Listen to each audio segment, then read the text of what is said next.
നിയന്ത്രണ മേഖല വ്യാപിപ്പിക്കുന്നതിനായി ഗാസയുടെ 50% ഇസ്രയേൽ കൈവശപ്പെടുത്തിയതായി റിപ്പോർട്ടുകളുണ്ട്.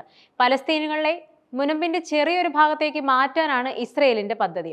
സൈന്യത്തിന്റെ നിയന്ത്രണത്തിലുള്ള ഏറ്റവും വലിയ പ്രദേശം ഗാസ അതിർത്തിയാണ്.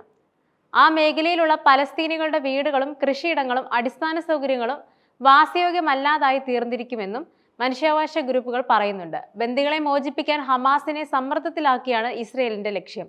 എന്നാൽ മുനമ്പിന്റെ വടക്കും തെക്കും വേർതിരിക്കുന്ന ഇടനാഴി ഉൾപ്പെടെ ഇസ്രയേലിന്റെ കൈവശമുള്ള ഭൂമി ഗാസയിൽ ദീർഘകാല നിയന്ത്രണം നിലനിർത്താൻ ഉപയോഗിക്കാമെന്നും മനുഷ്യാവകാശ ഗ്രൂപ്പുകളും വിദഗ്ധരും പറയുന്നുണ്ട്.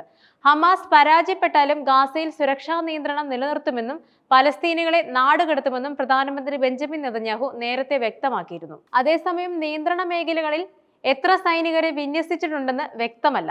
യുദ്ധത്തിന്റെ ആദ്യ നാളുകളിൽ ഇസ്രയേൽ സൈന്യം അതിർത്തിക്കടുത്തുള്ള പ്രദേശങ്ങളിൽ നിന്നും പലസ്തീനികളെ നിർബന്ധിച്ചൊഴിപ്പിക്കുകയും 1 കിലോമീറ്ററിലധികം ദൂരത്തിൽ ബഫർ സോൺ സൃഷ്ടിക്കുന്നതിനായി ഭൂമി നശിപ്പിക്കുകയും ചെയ്തുവെന്ന് ബ്രേക്കിംഗ് ദി സൈലൻസ് എന്ന മാധ്യമവും റിപ്പോർട്ട് ചെയ്തിരുന്നു.